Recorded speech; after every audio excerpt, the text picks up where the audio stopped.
Mesdames, Messieurs, bonsoir. Amoureux du sport, je vous souhaite la bienvenue sur le plateau de la Grande Team. Ravi de vous retrouver pour notre rendez-vous sportif quotidien. Et bien sûr, avant le top départ, je vous invite, s'il vous plaît, à suivre le sommaire. Et c'est maintenant, on y va. La Grande Team propose ce soir les informations sportives d'ici et d'ailleurs. Et c'est dans LGT News. Ligue 2, Africa, Agboville, leader, Tchologo. Quelles sont les équipes les mieux armées pour la montée en Ligue 1? C'est la question LGT de ce soir et on en parlera au cours de l'actu.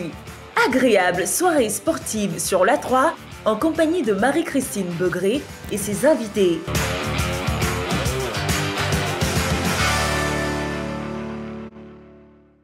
Voilà, Ligue 2, Africa, Agboville, leader, Tchologo. Quelles sont les équipes les mieux armées pour la montée en Ligue 1? C'est donc la question LGT de ce soir qui nous accompagnera tout au long de l'émission. Et pour nous joindre, bien sûr, vous pourrez nous appeler au 27 21 59 93 99. Je reprends pour vous le 27 21 59 93 99. Ou bien vous pouvez continuer de nous écrire sur la page Facebook de l'A3 disponible pour vous. 90 minutes d'émission en direct.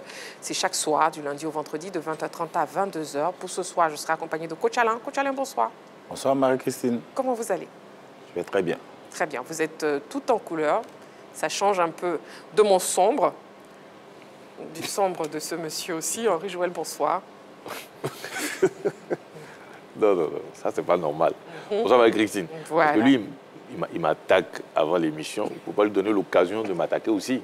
C'est pas normal. Mais il n'a rien dit. Qu'est-ce que j'ai dit? Vous n'avez rien dit. Non, mais je sais qu'il va parler après. Non, pourquoi? Voilà. Okay. Vous êtes tout simplement coloré. Pas sombre comme certains. Merci Marie-Christine. Mtidji, c'est un mix. Oui. Un peu de sombre, un peu de clair. Mettre un peu de joie dans votre cœur. Bonsoir Marie-Christine. Oui. Un peu de quoi? Un peu de joie. Un peu de joie. Oh, vous mettez beaucoup de joie. Ouh là là.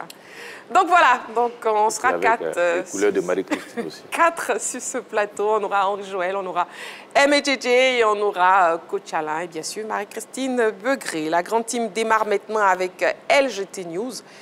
On y va. LGT News. Taekwondo pour commencer les news de ce mardi. President Cup, les éléphants taekwondoïnes de retour d'Addis Abeba avec 14 médailles.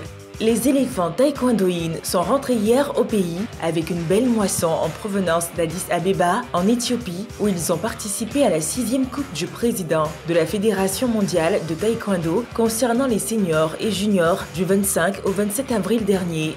La Côte d'Ivoire est revenue de cette expédition avec dans sa besace 14 médailles, dont 3 en or, 2 en argent et 9 de bronze. Les 3 breloques en or sont l'œuvre de Kimi Lorraine Ossin dans la catégorie des moins de 73 kg, Nabintou Kone chez les moins de 49 kg et Mahamoud Sheikh chez les moins de 63 kg juniors. Leurs efforts leur permettent d'engranger 30 points pour le ranking mondial. Boubacar Koulibaly, vice-président de la FITKD, chargé des affaires juridiques, a, dans une déclaration lors de l'accueil des athlètes, qualifié la performance de l'équipe de réalisation sans précédent sous la houlette du président Jean-Marc Yassé, premier responsable du taekwondo ivoirien. Vraiment, les impressions, les nouvelles sont bonnes pour la Côte d'Ivoire, je peux le dire. Les nouvelles sont même très bonnes. Parce que nous avons fait au total 14 médailles, 3 en or, 2 en argent et puis 9 en bronze. Une belle moisson, très belle moisson, dans une compétition qui est aussi relevée. C'est vraiment un honneur pour nous, c'est un honneur pour le président Yassé, Jean-Marc Yassé, le président de la Fédération ivoirienne de taekwondo. C'est une grande joie pour lui. Et par ma voix, je traduis sa satisfaction et son grand bonheur de voir que le taekwondo ivoirien a du vivier, a du potentiel. On l'a démontré à Addis Abeba et vraiment c'est une belle chose. Très content. Les points qu'on devait récupérer parce que l'année vient de commencer et il fallait bien prendre ces points-là pour prendre de l'avance dans le classement. Et c'est ça qui est ma force aussi. Sport paralympique, 9e meeting international de para-athlétisme. La Côte d'Ivoire conclut le tournoi sur une note positive. La 9e édition du meeting international de para-athlétisme de Marrakech s'est achevée le samedi 26 avril 2025 au Grand Stade de Marrakech au Maroc. La Côte d'Ivoire conclut ce Grand Prix WPA 2025 qui a réuni 51 pays et 400 athlètes sur une note positive. Avec 7 athlètes engagés, la délégation ivoirienne repart avec un total de 8 médailles dont 5 en or, 2 en argent et 1 en bronze. Ce bilan remarquable est le fruit des performances des éléphants para-athlètes, notamment lors de la 2e journée de compétition le samedi 26 avril 2025.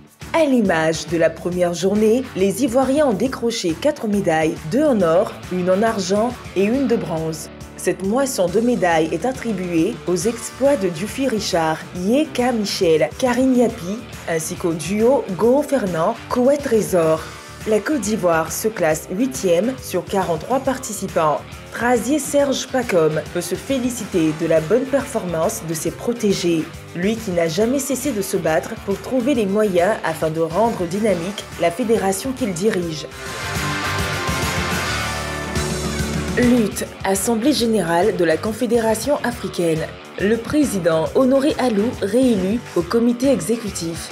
En marge de l'Assemblée générale de la Confédération africaine de lutte tenue hier lundi à Casablanca au Maroc, Honoré Alou, par ailleurs patron de la Fédération ivoirienne de lutte, a été réélu en tant que membre du bureau exécutif de l'instance dominante sur le continent pour les 4 prochaines années. Le bureau, composé de 7 membres, aura pour mission de poursuivre les actions de développement de la lutte africaine sous la gouvernance du président de la Confédération, le Marocain Fouad Mescout. Contribuer au renforcement du soutien des athlètes africains dans les compétitions internationales, faciliter l'accompagnement technique, matériel et financier pour garantir une participation quantitative et qualitative des fédérations africaines sont entre autres les objectifs visés. En tout cas, Honoré Alou se réjouit de sa réélection et ne manque pas d'ambition. Notre présence au sein de l'instance décisionnelle de la Confédération africaine de lutte nous permettra de capter des programmes et projets qui seront bénéfiques pour le développement de cette discipline en Côte d'Ivoire, a-t-il déclaré. Football à présent, Africa Sport d'Abidjan, vers une interdiction de recruter. L'Africa Sport d'Abidjan est dans le viseur de la FIFA. En effet, après 4 mois de procédure devant la Chambre de résolution des litiges de l'instance suprême du football mondial, le juge brésilien André dos Santos Megal a condamné le club vert et rouge à verser la somme de 4 219 354 francs CFA à son ex-joueur Arnaud Sanou Sibiri pour licenciement abusif et des arriérés de salaire non versés. L'Africa a un délai de 45 jours pour s'acquitter de ce montant, faute de quoi l'équipe s'expose à une interdiction d'enregistrement de nouveaux joueurs pendant 3 périodes de transfert consécutives, tant au niveau local qu'international. Et si la somme due n'est pas reversée, le dossier sera transmis à la commission de discipline.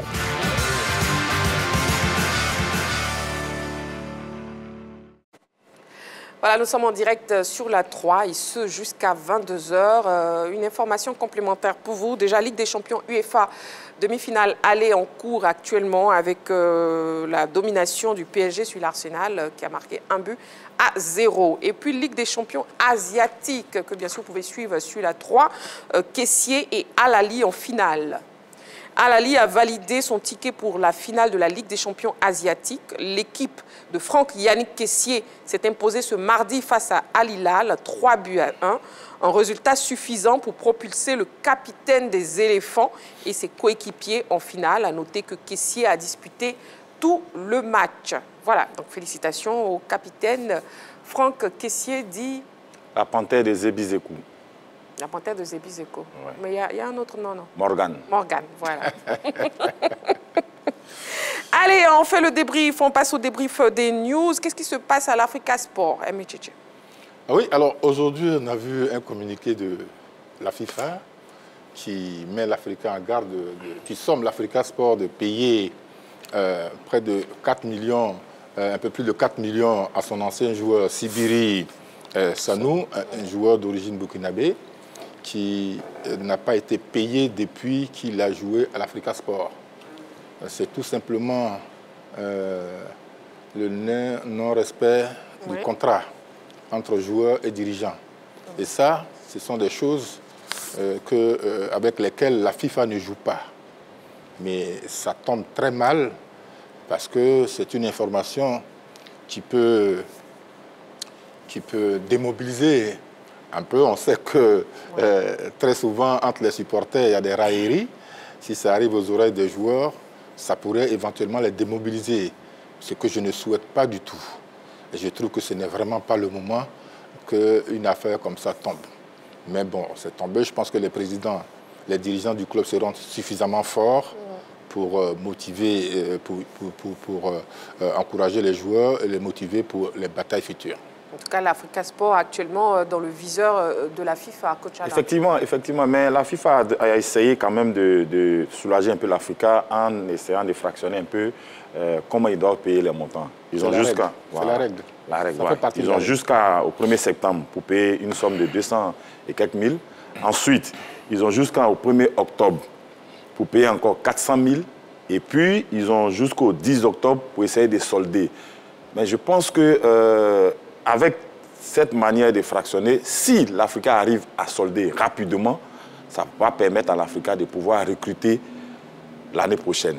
Mais si l'Africa n'arrive pas à solder, je pense que sur 3 années, l'Africa n'aura plus le droit de recruter, que ce soit sur le plan national. 45 jours. 45 jours, sur le plan national ou bien sur le plan international. Donc, dès aujourd'hui, il faut que les dirigeants de l'Africa convoquent une réunion d'urgence pour essayer, dans un premier temps, de trouver les moyens pour ne pas que cela affecte l'équipe actuellement qui est en train de monter en puissance et qui a 3 matchs, surtout un match décisif à jouer contre Agboville. Donc ce n'est pas le moment. C'est de régler ce problème-là rapidement pour ne pas que ça affecte les joueurs qui vraiment ont leur finale à jouer contre Agboville. Tout le mal qu'on peut souhaiter au président Kyoto Anassi, c'est qu'il ait l'argent maintenant et on sait que l'Africa a de l'argent dans les caisses. Il y a des hommes qui investissent, qui peuvent aider le club vraiment à pouvoir régler ce problème à l'amiable.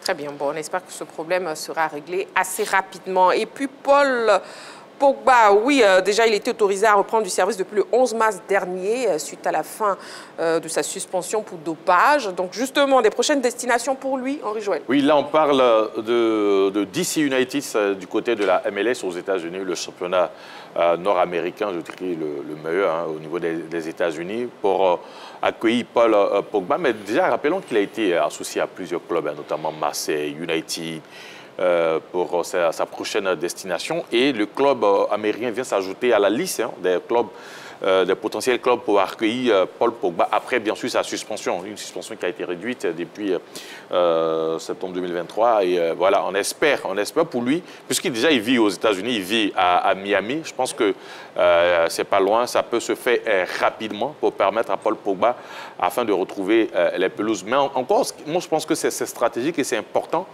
puisque depuis longtemps, il ne joue pas.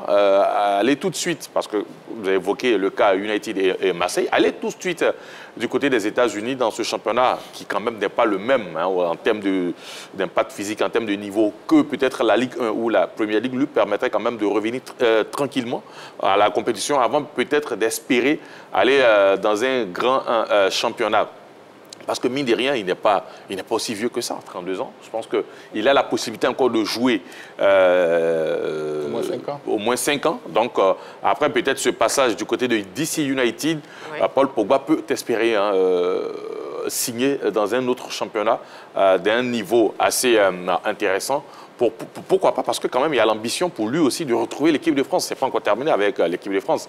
Donc, je pense que tout ça, c'est stratégique. Jouer peut-être aux États-Unis, avoir de la forme, et puis après, espérer rebondir dans un grand club. Mais tout cela, ce sont des supputations. On attend, parce que, comme je l'ai dit, il a été lié à plusieurs clubs. On attend de voir la décision que va prendre le camp Pogba pour son retour à la compétition. Très bien, on attendra donc de voir. La question LGT de ce soir, à Mode du Sport, ne l'oubliez pas, Ligue 2, Africa, Agboville, leader, Chologo. Quelles sont les équipes les mieux armées pour la montée en Ligue 1? Ce sera tout à l'heure dans l'actu. On marque une petite pause. Vous ne bougez surtout pas, dans quelques secondes seulement. On se retrouve pour la suite de notre émission. À tout de suite.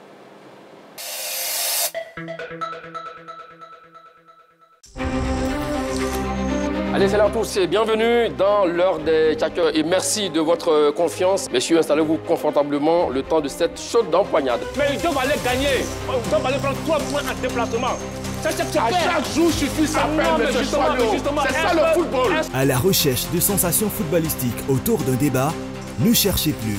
L'heure des tchatcheurs, le débat sportif par excellence, déroule le tapis rouge pour des débats encore plus fun. Tu emploies le bon parce qu'il faut les employer. Plus chaud bouillant et plus critique. Quand tu es un compétiteur, tu ne te laisses pas marcher dessus. Je suis désolé. On peut tout me raconter, mais il n'y a pas photo. Sinon, parce que tu es champion d'Afrique, c'est fini, tu es titulaire à part entière. L'heure des tchatcheurs n'a jamais été aussi envoûtante comme cette saison. Monsieur Massagourou, roi final, c'est le football. En déplacement et à la maison. Ah donc tu n'aimes pas les finales, monsieur Choileau? Non, c'est parce que ça vous... Mais je ne pas, je pense... Une défaite encourageante. Donc ça veut dire quoi? Il y a le profil, il y a la polyvalence. Oui, des éléments qui importent pour provoquer le sport. Attends. Magat et ses tchatcheurs, sans langue de bois, vous donnent rendez-vous du lundi au vendredi à 10h en direct sur la 3. Les débats plaisir, c'est toujours sur la 3. Allez, salut. À la 3, nous offrons 3 fois plus de sport.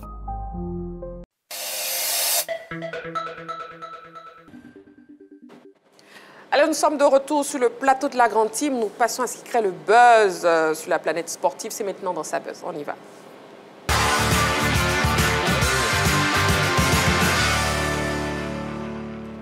Alors, 2 sujets de sa buzz pour ce soir, mais déjà le premier sujet, une nouvelle page va s'ouvrir pour Carlo Ancelotti. Oui, Carlo Ancelotti, en effet, sauf revirement de dernière minute, le technicien italien en passe d'être le nouveau sélectionneur de l'équipe nationale du Brésil.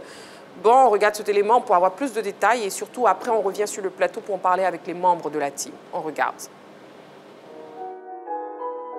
Carlo Ancelotti est plus que jamais sur le départ. L'entraîneur du Real de Madrid et ses dirigeants actuels seraient tombés d'accord pour se séparer avant même la fin de la saison 2024-2026. L'information qui émane de la dernière parution du très célèbre journaliste Fabrizio Romano ajoute aussi que le technicien italien et la sélection du Brésil auraient d'ores et déjà conclu un accord pour prendre la tête de la Seleção dans la perspective du Mondial 2026. Ainsi, Carlo Ancelotti ne participera pas à la Coupe du Monde des clubs auxquels participent les précédents champions. Carlo Ancelotti et le Brésilien ont conclu un accord de principe pour que l'Italien devienne le sélectionneur de la Seleção pour la Coupe du Monde 2026. Offre valable à partir de juin. Il ne sera donc pas à la Coupe du Monde des clubs, a assuré Fabrizio Romano. L'idylle entre Ancelotti et le club madrilène va prendre fin. Sous les couleurs du Real de Madrid, ce coach emblématique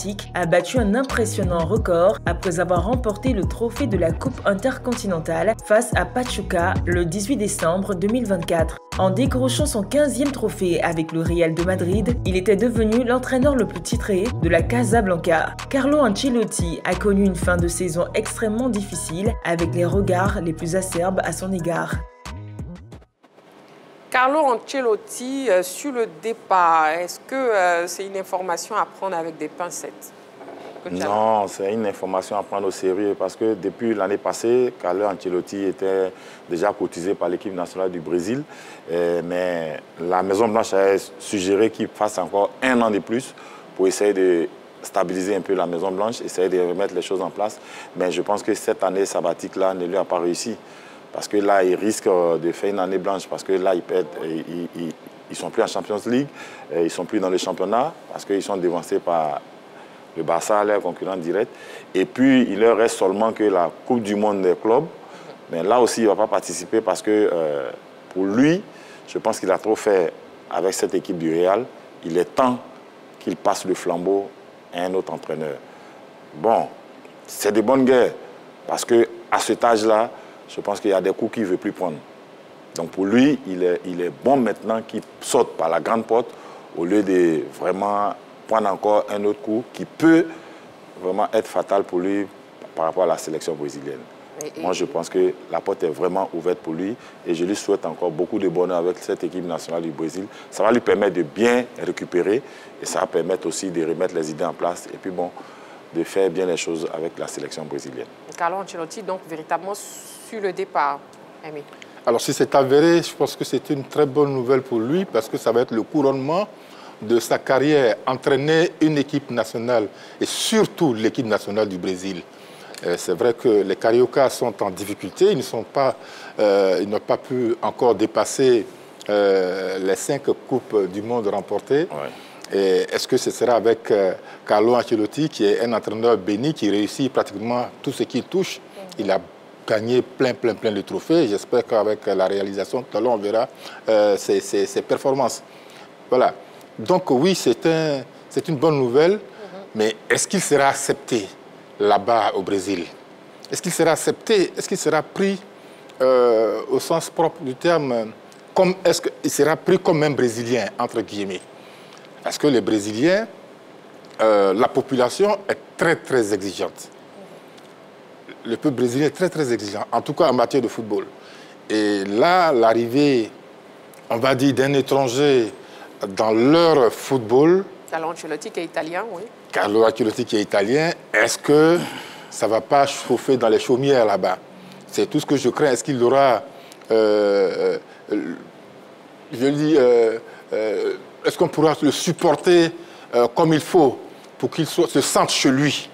Voilà. Est-ce qu'il n'aura pas de gens pour lui glisser les peaux de banane? Parce que les Brésiliens, ils sont fiers de dire qu'ils sont presque les inventeurs du football, hein, après l'Angleterre. Donc eux, généralement, ils digèrent mal ce genre de transfert. Voilà. Déjà qu'ils ne sont pas heureux que les footballeurs brésiliens viennent en Europe. S'il faut importer, entre guillemets, un coach, ça fait trop. Ça fait trop. Mais bon, j'espère qu'avec la qualité de psychologue qu'il a, l'ancien joueur qu'il a été déjà, toutes ces qualités-là vont lui permettre de surmonter éventuellement des difficultés s'il en croise. Alors, Carlo Ancelotti, justement, le coach italien et les Madrilènes, fin de l'aventure. Ouais, ça ressemble un peu à une fin. Ça ressemble un peu à une fin au vu de la saison du Real Madrid, des difficultés du Real Madrid. Pas comme les talents manquent, hein, parce que quand on regarde l'attaque du Real Madrid, je pense que peu de clubs en Europe peuvent se taguer d'avoir, je dirais, ces joueurs. Quand vous avez Rodrigo, quand vous avez Mbappé, quand vous avez Vinicius, que derrière vous avez des joueurs comme Valverde et les autres. C'est vrai qu'on me dira que Modric, il est vieillissant, mais quand même, il est toujours bon pour le service. Donc quand même, il est un bon effectif, sauf que cette saison, ça ne donne pas le résultat auquel on s'attend avec cette équipe du Real Madrid. Il ne faut pas oublier qu'en début de la compétition, au niveau de la Ligue des Champions, les sondages donnaient le Real Madrid comme vainqueur. Sauf que dans la réalité, ça a été non seulement difficile au niveau de la première phase, et aussi au niveau, le club s'est fait éliminer par l'équipe d'Arsenal. Donc cette saison, quand même, quand on voit les résultats, surtout la manière même de jouer, on se dit que, bon, pour un club comme le Real, qui est très exigeant, on se dit que la saison prochaine, Carlo Ancelotti ne pourra plus être sur le banc, d'autant plus qu'il y a quand même certains noms qui commencent à sortir, notamment ramener Jürgen Klopp ou faire venir un ancien de la maison, Xabi Alonso, qui fait des merveilles avec le club de Leverkusen. Donc je me dis, avec ce qu'on voit là, c'est pas évident de le voir sur le banc du Real Madrid la saison prochaine. Et justement, voyons la fiche du technicien. Alors, Carlo Ancelotti, il est italien, il est né en 1959 à Reggiolo. Il a été vainqueur en tant que palmarès, vainqueur du mondial des clubs en 2007 avec le Milan AC, en 2014 avec le Real Madrid, vainqueur de la Super Coupe d'Europe en 2003-2007 avec le Milan AC, en 2014, 2022, 2024 avec le Real Madrid, vainqueur de la C1 en 2003-2007 avec le Milan AC, 2004, 2022, 2024 avec le Real Madrid, finaliste de la C1 2005 avec le Milan AC, perdu face à l'équipe de Liverpool. Vainqueur de la Super Coupe d'Italie en 2004 avec le Milan AC. Vainqueur de la Super Coupe d'Allemagne 2016-2017 avec le Bayern de Munich. C'est un palmarès long comme le bras. Et puis ça continue au niveau du palmarès. Vainqueur de la Super Coupe d'Espagne. C'est plus long que le bras. Ah ouais, c'est très long. C'est comme Abidjan Korogo. Vainqueur de la Super Coupe d'Espagne en 2021 avec le Real Madrid.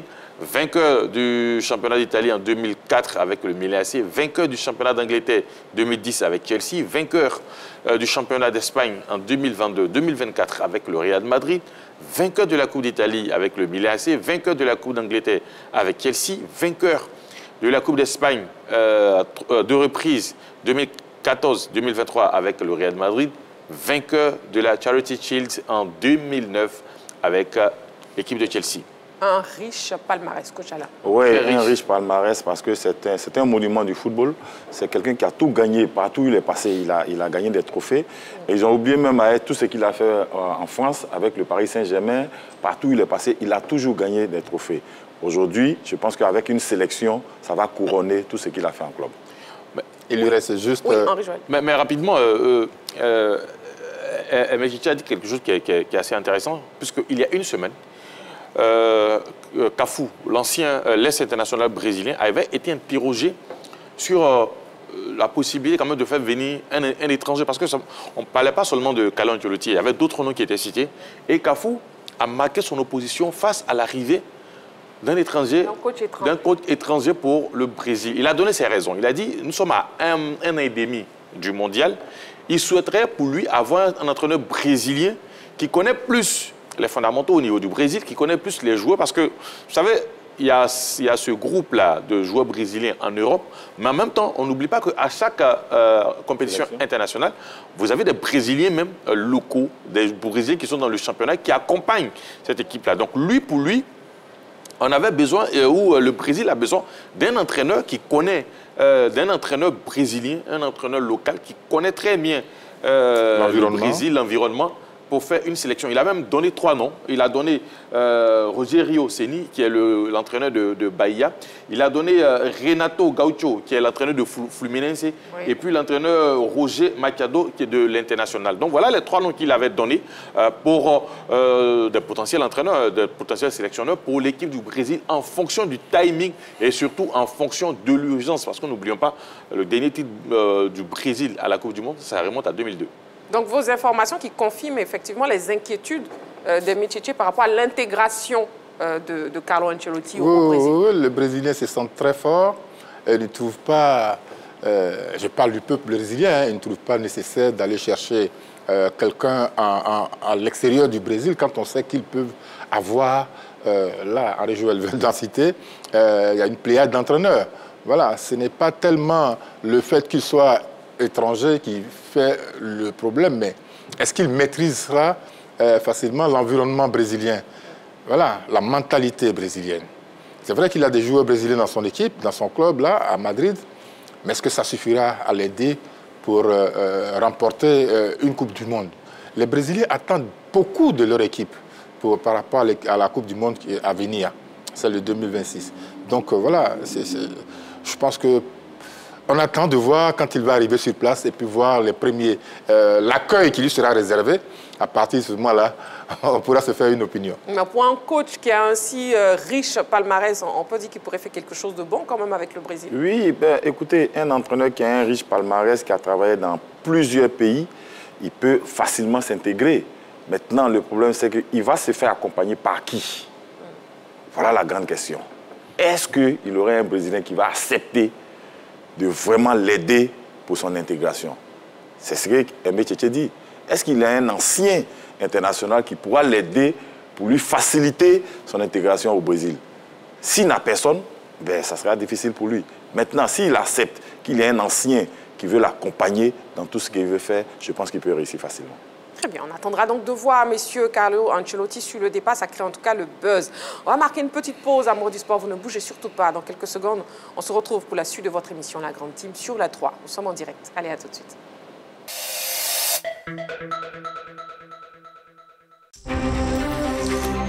Allez, salut à tous et bienvenue dans l'heure des tchatcheurs et merci de votre confiance. Messieurs, installez-vous confortablement le temps de cette chaude empoignade. Mais ils doivent aller gagner, ils doivent aller prendre 3 points en déplacement.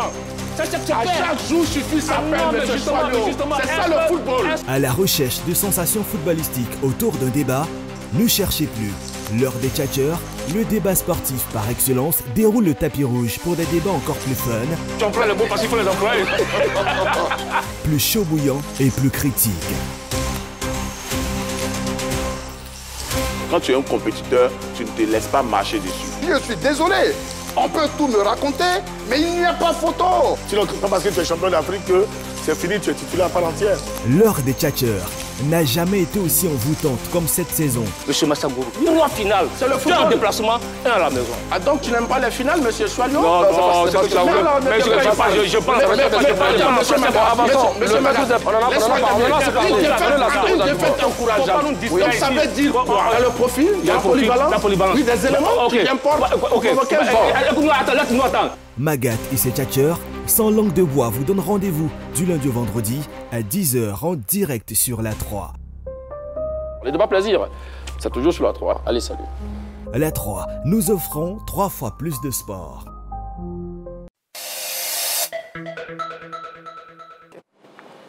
Nous sommes de retour sur le plateau de la Grande Team. Nous sommes en direct. Un deuxième sujet qui crée le buzz. Lionel Messi ne garde pas un bon souvenir de son passage au Paris Saint-Germain. Pour quelles raisons?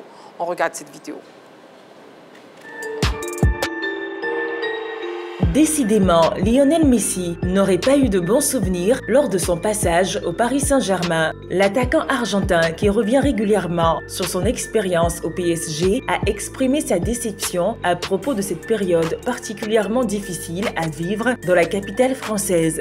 Dans une interview accordée à Simplemente Football, l'ancien sociétaire du FC Barcelone a affirmé que ces 2 années passées au PSG n'avaient pas été agréables tant sur le plan personnel que professionnel et que cette période ne correspondait pas à ses attentes. La famille allait bien, mais je ne me sentais pas à l'aise au quotidien ni à l'entraînement, a-t-il déclaré. À l'en croire, ce manque de confort personnel et professionnel l'a poussé à chercher un nouveau point de chute pour son épanouissement, ce qui explique son transfert en MLS où il fait les beaux jours de l'Inter Miami. Depuis son arrivée en 2023, Lionel Messi a retrouvé très vite ses repères, remportant très vite la Leagues Cup et le Supporters Shield.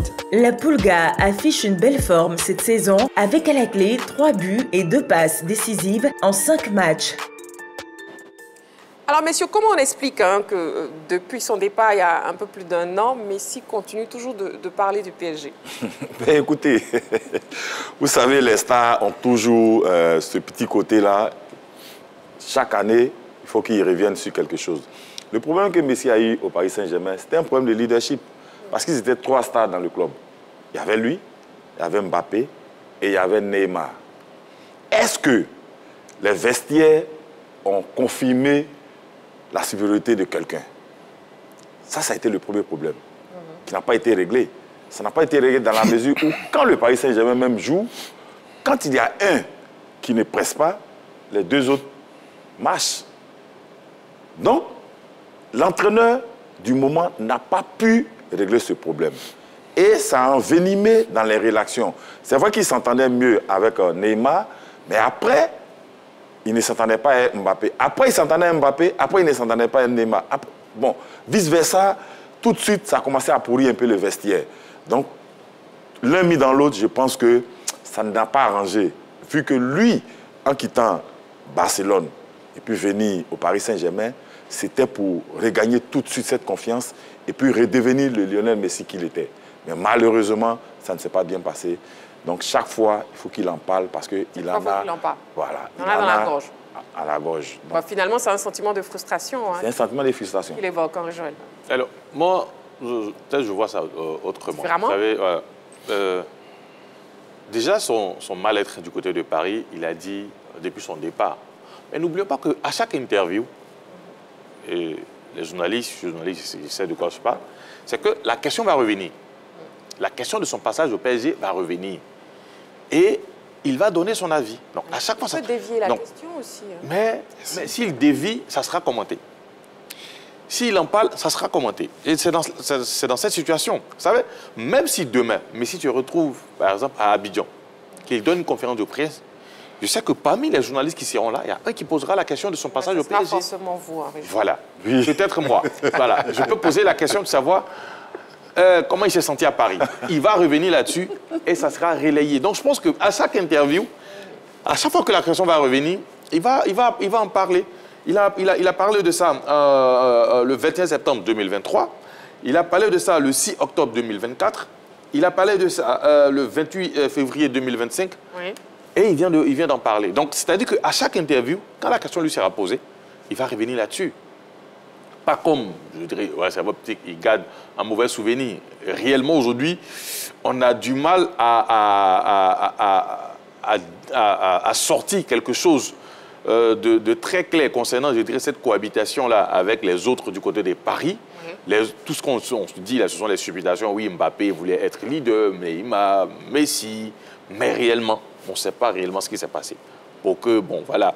Maintenant, n'oublions pas qu'il est parti de Barcelone, pas parce qu'il avait envie de partir, mais il y avait un souci financier au niveau de Barcelone. Donc, quand il part, c'est un peu avec un pincement au cœur qu'il part. C'est vrai, on a vu la médiatisation derrière, il était heureux, à la tout et tout. Mais sauf que Messi n'a pas demandé à partir en réalité.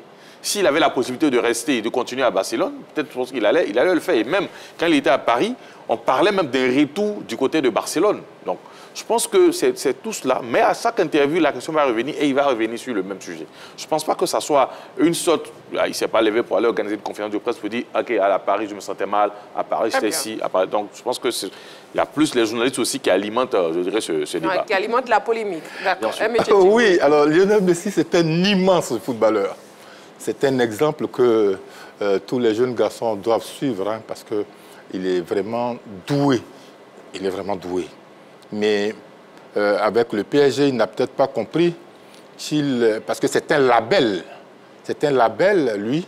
Il n'a peut-être pas compris qu'il venait là pour aider le Qatar à obtenir l'organisation de la Coupe du Monde 2022. Il n'a peut-être pas compris ça. Quand les Qataris qui prennent le PSG recrutent des garçons comme Gianluigi Buffon, des gens qui ont le nom, David Beckham, quand ils recrutent Ibrahimovic, quand ils recrutent tous ces superstars, ce n'est pas pour gagner une compétition. C'est pour faire connaître le Qatar. Donc c'était ça l'objectif principal. Donc après des années, ils ont continué à recruter des superstars qui ont un nom. Voilà. Donc ils n'ont pas appelé Messi en France pour gagner une quelconque compétition. Championnat de France, c'était comme le petit père au petit déjeuner. Voilà. Il faut venir Kylian Mbappé, mais quand tu as Neymar, quand tu as Messi, quand tu as Kylian Mbappé dans le vestiaire, forcément, ça grince. Ça grince, oui. Ça grince. Trop de stars. Voilà. On a beau faire semblant, mais à un moment donné, on le perçoit. Et ce n'est pas... Il ne parle pas seulement quand il est parti, déjà à Paris. Il l'a dit. Il a dit qu'il ne se sentait pas bien. Et les Parisiens lui en ont voulu, mais il avait dit quand même. Donc, il ne fallait pas s'attendre à ce qu'il soit dans un confort. Surtout, il y a eu un match, je ne sais plus lequel, où il s'est couché... oui, dans le mur. Dans le mur. Oui. Ça fait un scandale, parce que Lionel Messi, non, il ne se couche pas derrière un mur. Voilà. Donc lui, il a son ego, et puis il y a l'ego des autres. Ça fait beaucoup. Ça fait beaucoup. Il n'a pas supporté. Mais bon, en tant que capitaine, parce que je crois qu'il a été capitaine à un moment donné. Oui, il a été capitaine. Il ne pouvait pas le dire, mais ce sont des choses qu'on ne supporte pas généralement hein, en tant que footballeur. Quand vous êtes dans une équipe, vous êtes le leader naturel parce que vous avez du charisme et que derrière, c'est un autre joueur qui prend le brassard, eh bien, ça fait grincer les dents. Voilà. Donc, ça crée énormément de frustration. Ça crée énormément de frustration. Très bien. Bon, déjà, regardons ensemble ces statistiques avec le Paris Saint-Germain. Lionel Messi. Allez, avec le Paris Saint-Germain, Ligue 1 en 2022-2023, c'est 32 matchs pour 16 buts et 16 passes décisives, impliquées sur 32 buts. En 2021-2022, c'est 26 matchs, 6 buts, 14 passes décisives. En Ligue des Champions, en 2022-2023, c'est 7 matchs, 4 buts, pas de passes. En 2021-2022, c'est 7 matchs, 5 buts. 7 matchs, 5 buts pour Lionel Messi. Et puis au niveau de la Coupe de France, un match, pas de but, pas de passe. En 2021-2022, un match également, là, palmarès, je dirais, statistique vierge. Et puis trophée des champions en 2022, un match, un but, pas de passe. Pas de passe décisive. Coach Alain, oui. Ben, Statistique écoutez, de Lionel Messi qu'on vient de voir. vous avez vu que chaque année, depuis 2021, il est monté un peu en puissance. Il est monté un peu 2022, 2023. Là, il a eu plus de temps de jeu. Et Titi aimé parler tout de suite d'un duel. Vous avez senti ça pendant la Coupe du Monde au Qatar. La finale Argentine-France. Tout de suite, on a vu ces duels qui se passaient dans les vestiaires du Paris Saint-Germain se transmettre sur le terrain. Messi marque, Mbappé égalise, Messi marque. Donc tout de suite, on retrouvait tout de suite ce duel-là. Même quand les gars jouaient sur le terrain, vous avez vu comment les gars se donnaient des coups. C'est pour dire que les vestiaires n'étaient vraiment pas bien gérés. Et ça a été la faute, moi je dis toujours, ça a été la faute de l'entraîneur. Il avait fallu arriver à un certain moment qu'il tape sur la table pour dire, écoutez, le club est au-dessus des joueurs, mais pas les joueurs sont au-dessus de l'institution. Dommage, il se retrouve aujourd'hui en MLS où vraiment il est en train de s'épanouir. Bonne chance à lui pour la suite. On passe à l'actu, c'est maintenant, on y va.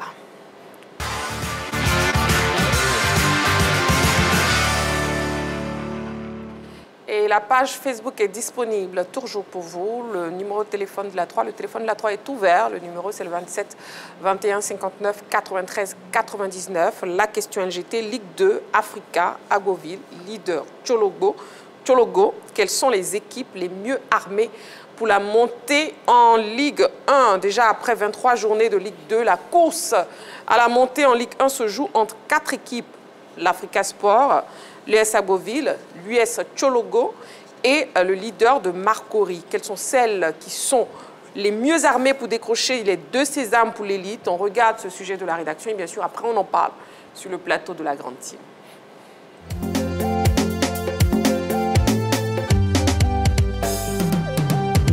À 3 journées de la fin du championnat de Ligue 2, la bataille pour la montée en Ligue 1 fait rage. Elle s'est réduite à un duel dans chacune des 2 poules. Dans le groupe A, l'Africa Sport et l'Entente sportive d'Agoville se livrent à un mano à mano, tandis que dans le groupe B, le leader Sporting Club de Marcory s'accroche au talent de l'Union sportive du Chologo. Dans le groupe A, les guerriers de l'Agné Bitiassa mènent les débats après la victoire enregistrée sur leur pelouse face à l'Agir de Guibérois cet après-midi. L'équipe entraînée par Akesse Lewis se distingue par une solidité défensive et un bloc difficile à manœuvrer. Avec seulement 2 défaites et 10 buts encaissés, l'US Agboville détient le meilleur bilan de toute la Ligue 2 dans ces 2 lignes statistiques. En termes de dynamique, elle reste sur une impressionnante série de 6 victoires et un nul sur ses 7 dernières sorties. Dans le même temps, l'Africa Sport a concédé 2 défaites. Toutefois, seuls les Aiglons demeurent à mesure d'empêcher l'équipe d'Agboville de réaliser son rêve de monter. C'est pourquoi le match retour, prévu pour la 25e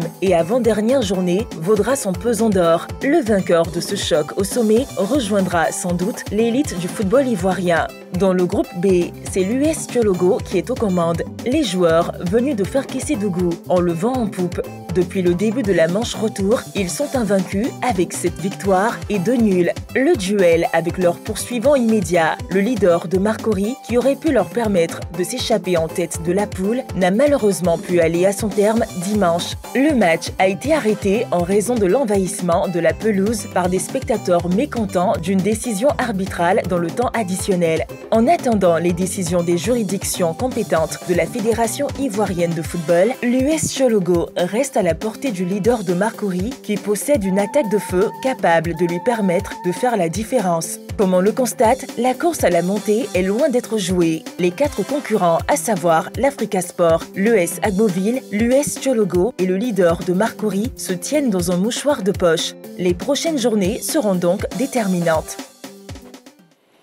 Ligue 2, Africa Agboville, leader Chologo. Quelles sont les équipes les mieux armées pour la montée en Ligue 1? C'est la question LGT de ce soir. Avant d'ouvrir le débat, déjà je vous propose de voir les résultats et le classement dans les 2 groupes au terme de la 23e journée de la Ligue 2. On regarde. On va commencer avec la poule A, où l'EFIM a disposé de l'AZ Abengro, 3 buts à 2 matchs entre Donkoff et l'Espérance de Bouaké en but partout. L'Africa a dominé ici à Oasis 2-1. L'Espérance d'ici est tombée face à la Fiera 1 but à 0. Le WAC a été battu par Benzaville 2-1. Aldefka a subi la loi de Yamoussoukro 1-0. Et puis l'ES Agboville, dans son match à rejouer, a battu l'équipe de l'AJ de Guibérois en but à 0.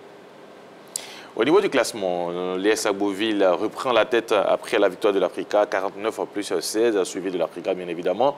L'Africa est deuxième avec 47 points plus 10. Et puis Yamoussoukro vient en troisième position avec 40 points plus 13. Et puis au bas du tableau, vous avez l'Espérance de Bouaké et le WAC qui sont en difficulté. Dans la poule B, Sirocco et Songon ont fait 0-0. Même score dans la rencontre à Estanda, le Sporting Club face au Sporting Club de Gagnoa. Le CW Sport de San Pedro a battu Bassam 3-1. Bafing est tombé face à Boisflé 3-0. AS Divo a été battu par l'USFMI en but à 0. Victoire d'Aboasso 2-1 face à Adiaké dans le duel du sud-est de la Côte d'Ivoire. Et puis leader Tchologo, match arrêté. Au niveau du classement, Tchologo est toujours leader, 47 points plus 17, suivi de leader 45, les deux un match en moins. Bafing à 40 points en troisième position. Le Sporting Club de Gagnon à 37 points. Et puis Songon et Bassam sont en difficulté également. Voilà, déjà sur la page Facebook de la Trône, nous avons un internaute qui répond à la question LGT. Il s'appelle Ousmane Koulibaly. Il nous dit « Agboville, dans la poule A, a tous les atouts pour la montée, au-delà de tout ce qui se dit. C'est un groupe soudé qui vit ensemble depuis 3 ans. Ils sont plus homogènes en termes de jeu et de solidarité. L'Africa n'a pas les hommes pour cette montée, même si les joueurs peuvent avoir ce sursaut d'orgueil. Dans la poule B, leader techniquement est au-dessus de Tchologo, mais je crains fort qu'avec les incidents, leader ne soit sanctionné.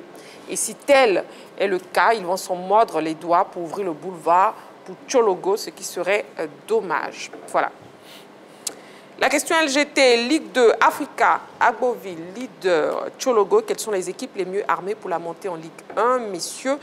On va écouter vos réponses et bien sûr, vous allez argumenter. On va partir avec un tour de table. N'oubliez pas le 27 21 59 93 99 pour nous joindre et répondre à la question LGT. Aimé Tchétché, je commence avec vous. On y va. Allez, oui, alors dans la poule A, oui.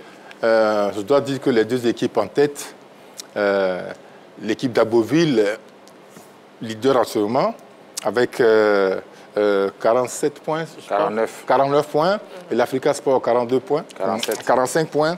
Ces deux équipes ont largement leur chance. Voilà, ils ont leur chance, elles ont leur chance pour monter en Ligue 2, en Ligue 1. Agboville, je n'ai pas encore eu la chance de voir jouer cette équipe. Mais selon les informations, c'est une très belle petite équipe. Votre élément tout à l'heure en parlait. Les joueurs jouent ensemble depuis plus de 3 ans. Donc ce sont des éléments qui comptent.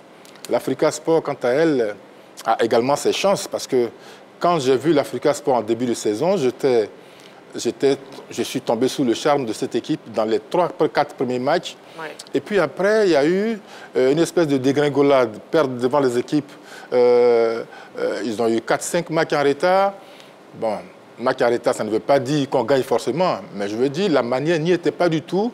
On voyait des joueurs très très loin de leur objectif, qui est de monter. Et puis, l'équipe en phase de retour a commencé à se saisir petit à petit. Je pense que l'Africa Sport a toutes ses chances pour monter cette année en Ligue 1. Parce que c'est une équipe qui ne pouvait pas réagir, qui ne réagissait pas quand elle était menée. Quand l'Africa Sport encaisse un but, c'est le but où l'adversaire marque un autre but, mais l'Africa Sport ne réagissait pas. Et par contre, quand eux, ils ouvraient le score, c'était fini, c'était un but, et puis le match est terminé. Aujourd'hui, avec certainement des conseils qu'ils ont reçus dans la gestion de la pression des matchs, on les voit avec un autre esprit, un esprit de combattant. Vous leur marquez un but, 2 buts, ils réussissent à revenir au score. Malheureusement, quand ils ne sont pas dans leur mauvais jour, ils perdent le match. On l'a vu contre l'équipe de l'Amphiara, ils étaient menés 2-0, ils sont revenus à 2-2. Et puis, en plus, il y a ce dernier penalty. contre l'AG de Guibéroua. Une seconde, oui, s'il vous plaît, nous avons un appelant. Monsieur Taba, il nous appelle de la Rivera 3. Bonsoir, Monsieur Taba. Oui, bonsoir, madame. Bienvenue sur le plateau de la Grande Team. Merci, merci. On vous écoute, Monsieur Taba. Ligue 2, Africa, Agboville, leader, Tchologo. Quelles sont les équipes les mieux armées pour la montée en Ligue 1, s'il vous plaît? Alors, je vais me prononcer sur particulièrement la poule de l'Africa, parce que c'est elle que je suis le mieux. Ouais. Et pour dire que, contrairement aux années précédentes, je suis plus que convaincu, malgré le retard de 2 points, que c'est l'Africa qui va monter en première division. Pour la simple raison que si vous faites attention aux prestations de l'Africa, comme vient de le dire à juste titre Kéké Aimé, ce grand joueur, oui, que ces derniers matchs de l'Africa, il y a un grand changement qui est observé, qui n'avait pas existé par le passé. Et aujourd'hui, il est impossible de marquer un but à l'Africa et puis vous n'avez pas de répondant en face de vous. Contrairement aux années précédentes, c'est en fin de championnat que l'Africa commençait à baisser de rythme, même si on accusait l'environnement et tout ça, ça vient secondairement. Mais là, vraiment, vous avez un nouvel esprit qui conforte les gens dans la position que cette année, c'est indiscutablement l'Africa qui sera en première division. Maintenant, quand j'ai fini de dire ça, on est en droit parce que soit on est des supporters ou alors on est des observateurs, on est en droit de s'inquiéter de l'environnement quand on regarde ce qui s'est passé entre Agboville et Tchologo. Très bien. Si l'environnement de l'arbitrage est sain, je suis convaincu qu'on aura un Africa en première division. Ça, c'est ma position. D'accord, Monsieur Taba, c'est bien noté. Merci beaucoup pour votre participation à l'émission. Merci, madame. Je vous en prie. Oui, Amétiche, je vous laisse. Oui, alors pour terminer, je dirais simplement que l'Africa a une défense solide, une belle colonne vertébrale, avec 2 gardiens de niveau international. Bowo Sylvain, on le connaît, international, vainqueur de la Coupe d'Afrique en 2015. On a le gardien Clovis Bazemo, qui, sur le match contre Issiawazi, a été extraordinaire. Voilà, une défense dirigée par Adjé Alexandre, un milieu de terrain, Kanté Seydou, Poté, qui a su être utilisé sur ces 2 derniers matchs, comme je le souhaitais. Et effectivement, voilà. C'est ce que je voulais vous rappeler, parce que vous trouvez qu'il n'était pas bien utilisé. Tout à fait. Et Titi Doumbia, non, Doumbia Titi, oui, qui fait office d'attaquant. Donc c'est une équipe qui est cohérente à l'heure actuelle et qui peut donc faire la différence sur les matchs à venir. En tout cas, j'ai confiance en cette équipe et je pense que il faut l'encourager. Bon, après, l'appelant a parfaitement raison, M. Taba. Il a parfaitement raison. On en parlera un peu plus tard. Très bien. Coach Alain, on vous écoute. Ben écoutez, quand je regarde les 4 équipes, elles sont toutes à 2 points. À 2 points. Leader et Tchologo, c'était leur finale de la poule qui s'est jouée le week-end, malheureusement, qui a été interrompue. Oui. Et Agboville, Africa, c'est la prochaine journée, la finale. Ce qui est bien dans cette confrontation, c'est que les années passées, les clubs poursuivaient l'Africa qui était en tête. Et cette année, c'est l'Africa qui poursuit Agboville qui est en tête. Dans le rôle du chasseur. Dans le rôle du chasseur. Déjà, c'est Agboville qui a la pression. C'est vrai, d'autres vont dire Agboville vient de la Détroit. Aujourd'hui, il ne se met pas la pression. Si il monte en Ligue 1, c'est bénéfique pour eux. S'ils n'arrivent pas à monter en Ligue 1, ils ont réussi leur championnat. Mais je ne vois pas Akesse Lewis dire que si je ne monte pas en Ligue 1, j'ai déjà gagné mon championnat. Jamais. Donc, là, il y a une finale à jouer. L'environnement va déterminer cette poule-là. Si les acteurs et les maîtres à jouer, qui sont les arbitres, jouent franc jeu sur un stade bien sécurisé, je pense que le vainqueur de ce match-là va automatiquement accéder à la Ligue 1. Ça sera la finale pour Africa Agboville. Maintenant, au niveau de Tchologo et puis leader que j'ai vu jouer plusieurs fois, et Tchologo que j'ai vu plusieurs fois, techniquement, tactiquement, Leader sait jouer au football. Leader sait jouer au football et Leader fait courir tous ses adversaires. À la phase de retour, Leader est monté plus en puissance que Tchologo. Tchologo a gardé le même rythme pendant quelques matchs. Mais la force de Leader, c'est que chaque match, ils élèvent le niveau de jeu. Chaque match, ils élèvent le niveau de jeu.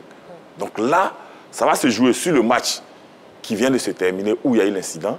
Quand la commission va trancher, et après ça, on verra qui va monter en Ligue 1. Mais là, je pense que c'est l'équipe qui va mieux s'armer sur le terrain qui va avoir les arguments pour monter en Ligue 1. Très bien. Nous avons un appelant, M. Malik Likiema. Il nous appelle de Yamoussoukro. Bonsoir, monsieur. Bonsoir, madame. Bienvenue sur le plateau de la Grande Team. Bonsoir à vous aussi. Voilà, on vous écoute. Ligue 2, Africa Agboville, leader Tchologo. Quelles sont les équipes les mieux armées pour la montée en Ligue 1? Bon, selon moi, je vois dans la poule A, Africa qui est bien placé après sa victoire face à Itawazi. On a vu le match de Agboville qui n'a pas pu se terminer avec la pluie. Et l'Africa qui est toujours en tête du classement. Mais je crois que l'équipe qui joue en face de Agboville va... Ce n'est pas le cas, s'il vous plaît. Le match s'est joué aujourd'hui. Le match a été rejoué aujourd'hui. L'équipe d'Agboville a gagné 1-0. Donc, Agboville reprend la tête du classement. Bon, l'Africa sera tout...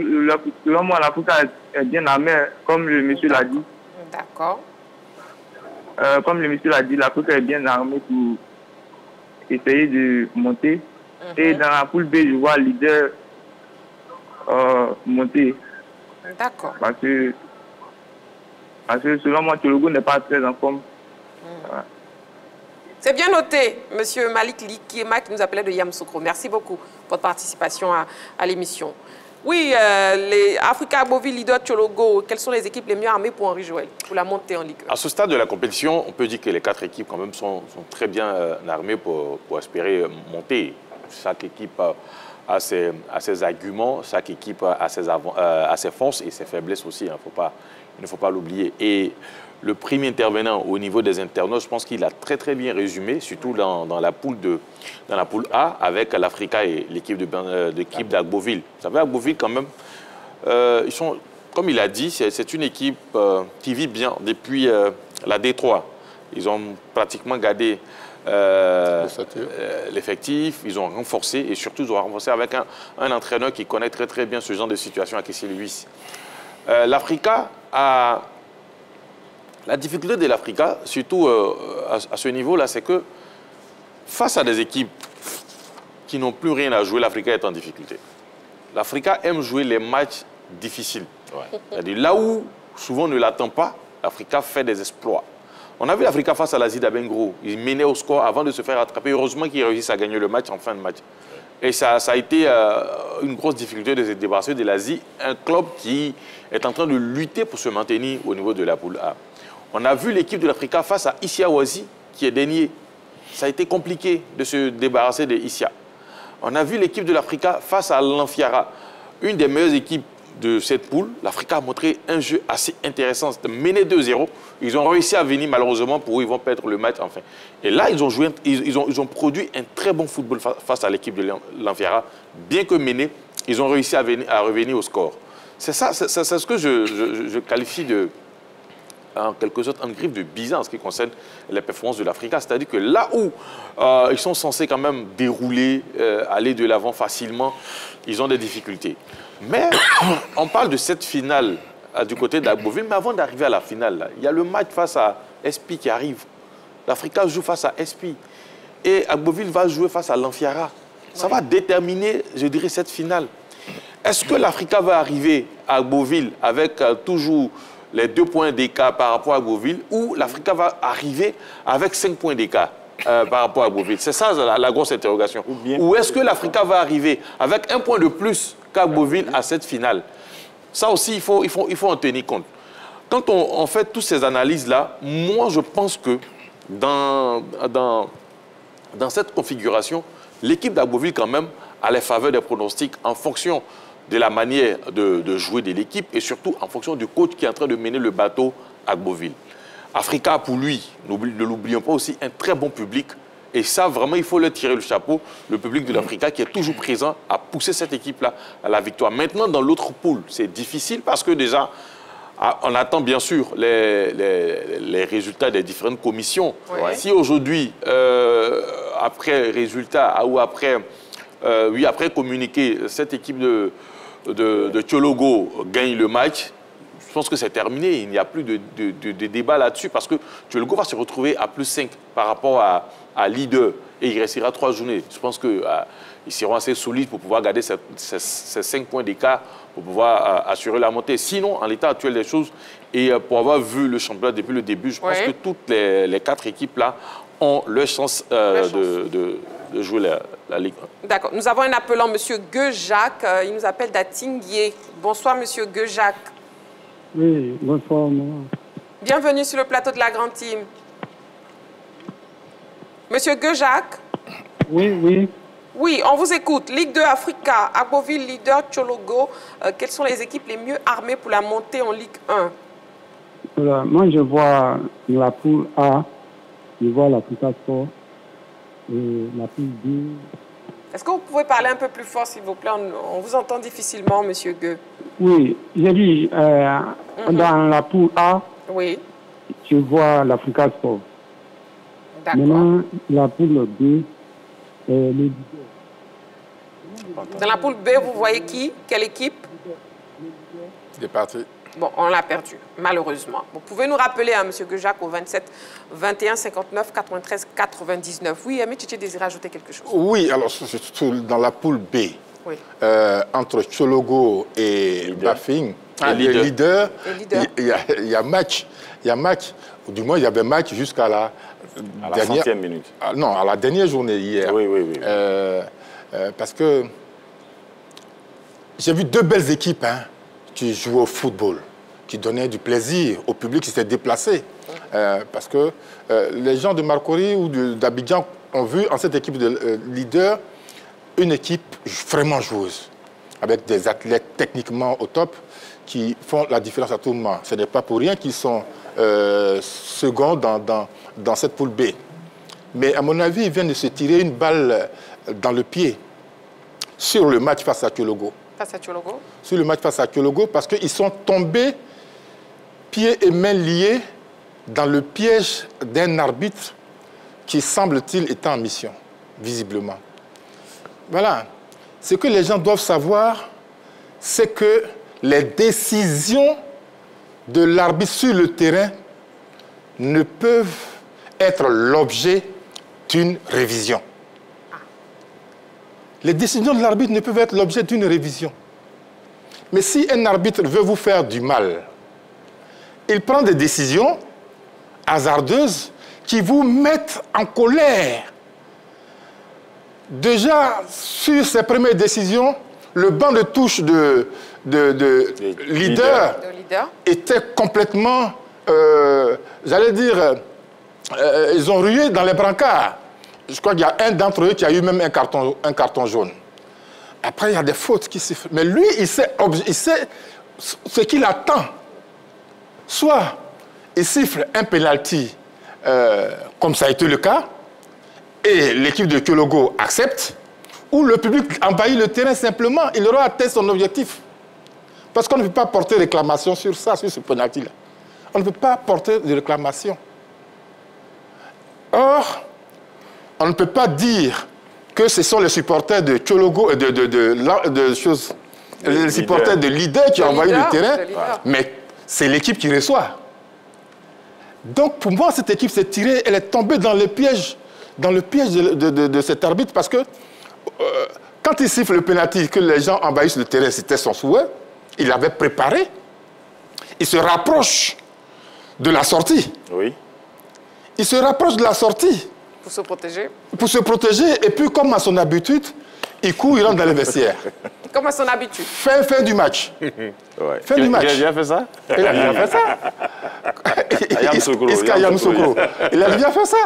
Donc, voilà, le match est fini. L'équipe de leader menait déjà 2-1. Qui menait 2-1. Peut-être qu'ils avaient accepté le penalty. Le gardien l'aurait attrapé. Ils auraient fini à 2-1. Mais 1 point vaut toujours mieux que 0. Donc finalement, l'US Tchologo qui est grand bénéficiaire de... Qui est grand vainqueur de ce match. De ce match. Voilà. Voilà. Et c'est bien dommage. Ils sont relégués, tu l'as dit tout à l'heure, vous l'avez dit tout à l'heure, il y avait 2 points. S'il y a quand même une décision en faveur de l'équipe de Tchologo sur ce match, il aura 5 points. Voilà, il aura 5 points entre eux désormais. Donc voilà, c'est presque perdu. C'est l'occasion pour moi d'en appeler aux supporters de garder leur calme. Parce qu'on peut vous chercher, on peut vous provoquer. Si vous tombez dans le panneau, c'est votre club qui paye. Ce n'est pas sur toutes les actions sur le terrain qu'on fait des réclamations. Ah. Non, il faut que les gars le sachent. Très bien. On le sait maintenant. Moi, je voulais revenir un peu sur les performances de l'Africa. Vous savez, depuis un certain moment... Vous voulez revenir sur l'Africa Sport encore? Voilà, sur l'Africa. Parce qu'ils sont en train de récupérer tous leurs blessés. L'infirmerie est en train de se vider. Voilà pourquoi l'équipe est en train de monter en puissance vers la fin du championnat. Ils étaient en difficulté quand ils avaient 6 blessés. Zadi, que je peux citer, ils avaient 6 blessés. Donc l'équipe pataugeait un peu. Ils faisaient des matchs nuls, ils arrivaient à gagner difficilement ou bien ils perdaient un match. Depuis que leur infirmerie est en train d'être vide, tout de suite, ils sont toujours dans la réaction. Même quand ils sont menés, ils égalisent et ils mènent après. Et après, ils arrivent à gérer le score. Là, c'est déjà le mental qui est en train de venir au beau fixe. L'équipe de, comment on appelle, d'Agboville est toujours sur sa même lancée.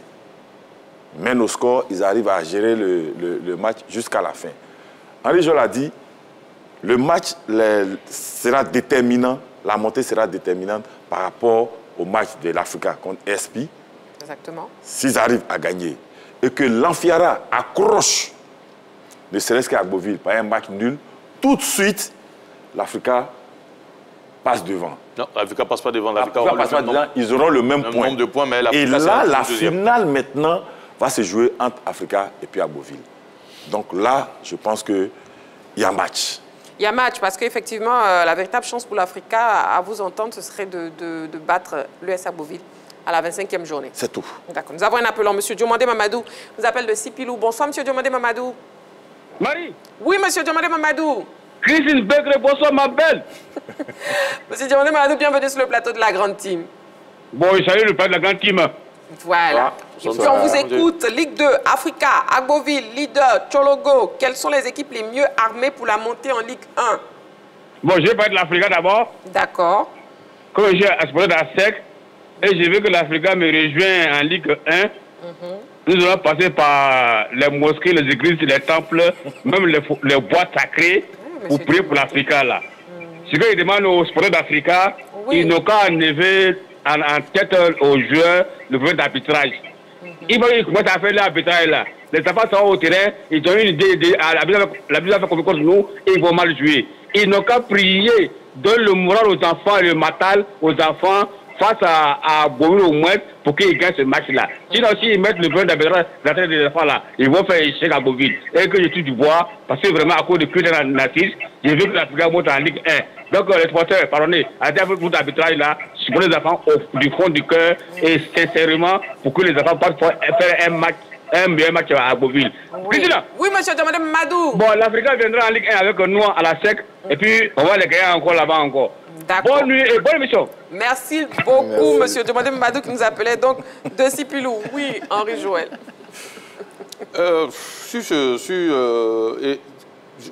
J'avais envie d'ajouter un truc, c'est que cette équipe d'Agboville, l'US Agboville, oui, ne trempe pas beaucoup devant les cadres de la poule. Ne trempe pas beaucoup. Bon, je l'ai vu jouer à Benjerville. Ils étaient menés au score. Ballottés un peu en première période, mais jamais ils n'ont paniqué. Et surtout, en deuxième période, ils ont su réagir. Ils ont dominé Benjerville en deuxième période et jusqu'à arracher, je dirais, le nul pratiquement à la dernière minute. Et puis le match s'est fini sur ce score de 1-1. Donc c'est une équipe qui ne panique pas beaucoup. C'est pour cela que je ne dirais pas que, voilà, je les soutiens, mais je les vois plus solides dans cette bataille-là face à l'équipe d'Africa. Et là, M. Mamadou vient de dire un truc qui est très important en ce qui concerne ces suspicions au niveau de l'arbitrage.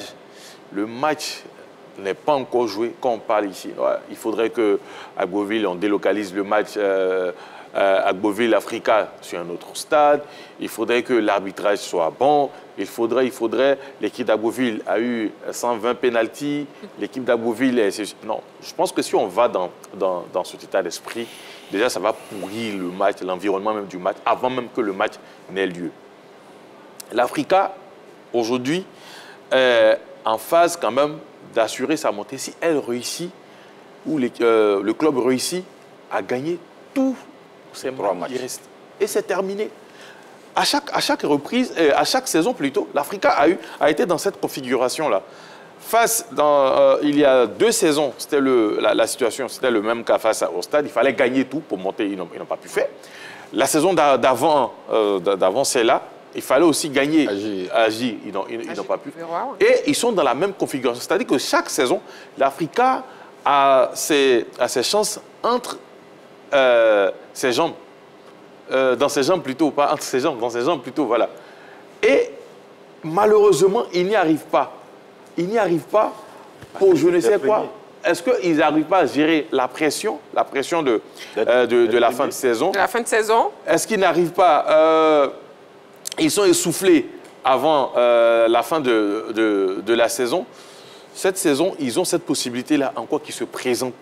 Donc, à eux de motiver les supporters, parce que c'est vrai qu'ils sont toujours là pour accompagner l'équipe, mais aussi, il faudrait que, voilà, ils motivent par des zones positives, en oubliant ces histoires d'arbitrage, en oubliant ce stade, le stade d'Agboville, en oubliant tout ce qui est comme environnement autour de ce match. Très bien, Henri-Joël. La question LGT a été posée au public sportif ivoirien. Mais Tchétché, vous désirez ajouter quoi? Juste rapidement. Oui, nous sommes en saison de pluie. Oui. Et les images que j'ai vues suite au match de Agboville face à Agir de Djiberoua ne sont pas du tout rassurantes. Le terrain.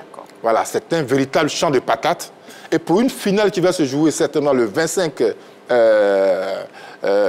lors de la 25e journée, il faut que la fédération prenne ses responsabilités. Mais il n'y aura pas de pluie.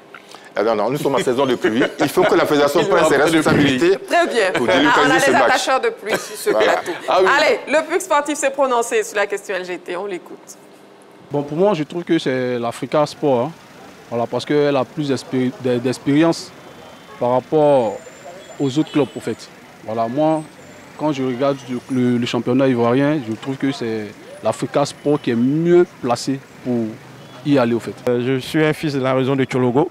Donc, je souhaiterais que vraiment Leaders Tchologo monte en Premier League. L'Africa, bon, c'est vrai, hein, je suis un fanatique de ASEC. Voilà, mais bon, l'Africa, je souhaiterais que l'Africa monte. Voilà. On ne sait jamais, hein. Peut-être on peut revoir aussi un classique entre l'ASEC et puis l'Africa. Pour moi, c'est Tchologo. Ouais. Parce que tout récemment, j'ai regardé le match. J'ai vu que Tchologo était compétitif. Voilà, donc j'apprécie les compétitivité. D'abord, si je dois me prononcer sur la poule A, je pense que c'est la poule de l'Africa. Il faut dire que l'Africa, de par le parcours en Ligue 2, ce que j'ai pu constater, c'est que l'Africa flanche dans les derniers matchs. Voilà, les derniers matchs, l'Africain est un peu fébrile. Et là, ça ne pardonne pas. En sport, ça ne pardonne pas. Donc, moi, ce que je vois, à mon humble avis, je pense que Agboville, qui est une bonne lancée, ne va pas baisser les bras. Et moi, je les vois monter en Ligue 1. Voilà, avec leur parcours, avec leur ténacité que je vois actuellement. Même aujourd'hui, ils viennent de battre l'Agir. Donc, je pense qu'en termes de montée, je vois Agboville monter en Ligue 1 dans la poule A. Voilà, merci donc au public sportif ivoirien. La 24e journée de la Ligue 2 se jouera donc ce week-end. Déjà, voici le programme complet dans les 2 groupes. Dans la poule A, le samedi 3 mai, on aura Espérance de Bouaké face au Williamsville Athletic Club. Yamoussoukro reçoit Donkov. L'Amfiara reçoit l'équipe d'Agboville. L'Africa reçoit Espérance d'Issia. L'US Banjeville face à EFIM et la J de Guibérois sera face à l'ADFK. Le dimanche 4 mai, on aura Issiawazi contre Azi d'Abengourou. Là, c'est dans la poule A. Dans la poule B, USC Bassam sera face au Sporting Club de Gagnoa. Songon reçoit l'US Bafing. Adiaké Siroko. US Fermier leader, Sporting Club. Le CO Sport de San Pedro face à l'AS Divo. Le CO Boisflé reçoit l'Estanda. Et l'US Kyologo reçoit la Renaissance Football Club d'Aboisseau. Voilà donc le programme de la 24e journée dans les deux poules. La question LGT Ligue 2, Africa Agboville, leader Tchologo. Quelles sont les équipes les mieux armées pour la montée en Ligue 1? C'était donc la question pour l'actu de ce soir. LGT News, donnée en début d'émission. On vous redonne encore ces informations maintenant. On y va. LGT News. Taekwondo pour commencer les news de ce mardi. President Cup, les éléphants taekwondoïnes de retour d'Addis Abeba avec 14 médailles. Les éléphants taekwondoïnes sont rentrés hier au pays avec une belle moisson en provenance d'Addis Abeba en Éthiopie où ils ont participé à la 6e Coupe du Président de la Fédération mondiale de taekwondo concernant les seniors et juniors du 25 au 27 avril dernier. La Côte d'Ivoire est revenue de cette expédition avec dans sa besace 14 médailles, dont 3 en or, 2 en argent et 9 de bronze. Les 3 breloques en or sont l'œuvre de Kimi Lorraine Ossin dans la catégorie des moins de 73 kg, Nabin Toukone chez les moins de 49 kg et Mahamoud Sheikh chez les moins de 63 kg juniors. Leurs efforts leur permettent d'engranger 30 points pour le ranking mondial. Boubacar Koulibaly, vice-président de la FITKD, chargé des affaires juridiques, a, dans une déclaration lors de l'accueil des athlètes, qualifié la performance de l'équipe de réalisation sans précédent sous la houlette du président Jean-Marc Yassé, premier responsable du taekwondo ivoirien. Vraiment, les impressions, les nouvelles sont bonnes pour la Côte d'Ivoire, je peux le dire. Les nouvelles sont même très bonnes. Parce que nous avons fait au total 14 médailles, 3 en or, 2 en argent et puis 9 en bronze. Une belle moisson, très belle moisson, dans une compétition qui est aussi relevée. C'est vraiment un honneur pour nous, c'est un honneur pour le président Yassé, Jean-Marc Yassé, le président de la Fédération ivoirienne de taekwondo. C'est une grande joie pour lui. Et par ma voix, j'ai traduit sa satisfaction et son grand bonheur de voir que le taekwondo ivoirien a du vivier, a du potentiel. On l'a démontré à Addis Abeba et vraiment c'est une belle chose. Très content. Les points qu'on devait récupérer parce que l'année vient de commencer et il fallait bien prendre ces points-là pour prendre de l'avance dans le classement. Et c'est ça qui est ma force aussi. Sport paralympique, 9e meeting international de para-athlétisme. La Côte d'Ivoire conclut le tournoi sur une note positive.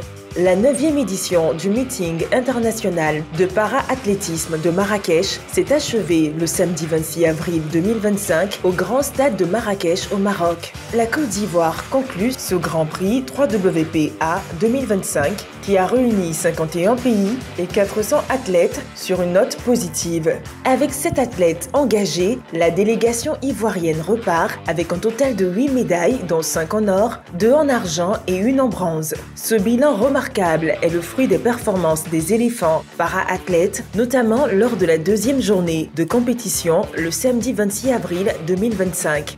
À l'image de la première journée, les Ivoiriens ont décroché 4 médailles, 2 en or, 1 en argent et 1 de bronze. Cette moisson de médailles est attribuée aux exploits de Dufy Richard, Yeka Michel, Karine Yapi, ainsi qu'au duo Go Fernand, Kouet Trésor. La Côte d'Ivoire se classe 8e sur 43 participants. Trazier Serge Pacom peut se féliciter de la bonne performance de ses protégés. Lui qui n'a jamais cessé de se battre pour trouver les moyens afin de rendre dynamique la fédération qu'il dirige. Lutte, Assemblée générale de la Confédération africaine. Le président Honoré Alou réélu au comité exécutif. En marge de l'Assemblée générale de la Confédération africaine de lutte tenue hier lundi à Casablanca au Maroc, Honoré Alou, par ailleurs patron de la Fédération ivoirienne de lutte, a été réélu en tant que membre du bureau exécutif de l'instance dominante sur le continent pour les 4 prochaines années. Le bureau, composé de 7 membres, aura pour mission de poursuivre les actions de développement de la lutte africaine sous la gouvernance du président de la Confédération, le Marocain Fouad Mescout. Contribuer au renforcement du soutien des athlètes africains dans les compétitions internationales, faciliter l'accompagnement technique, matériel et financier pour garantir une participation quantitative et qualitative des fédérations africaines sont entre autres les objectifs visés. En tout cas, Honoré Alou se réjouit de sa réélection et ne manque pas d'ambition. Notre présence au sein de l'instance décisionnelle de la Confédération africaine de lutte nous permettra de capter des programmes et projets qui seront bénéfiques pour le développement de cette discipline en Côte d'Ivoire, a-t-il déclaré. Football à présent, Africa Sport d'Abidjan, vers une interdiction de recruter.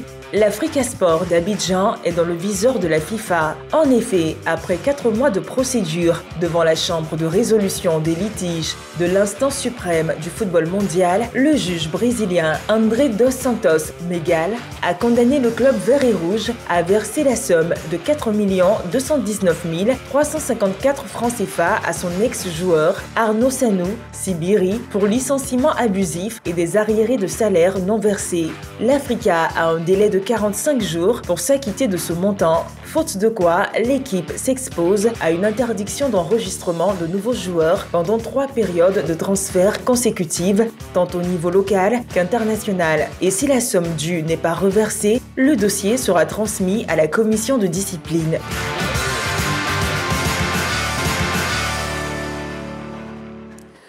Voilà, allez, la grande team de ce soir, c'est terminé. Merci beaucoup, amoureux du sport. Merci, messieurs. Merci, coach Alain. Merci, Marie-Christine. Je vous en prie. Merci, Henri-Joël. Merci beaucoup, Marie-Christine. C'était un plaisir. Toujours, plaisir partagé. Merci beaucoup à vous. On se retrouve donc demain en direct. Ne l'oubliez pas, 20h30, toujours sur la 3. D'ici là, prenez soin de vous. Et n'oubliez pas, faites toujours du sport.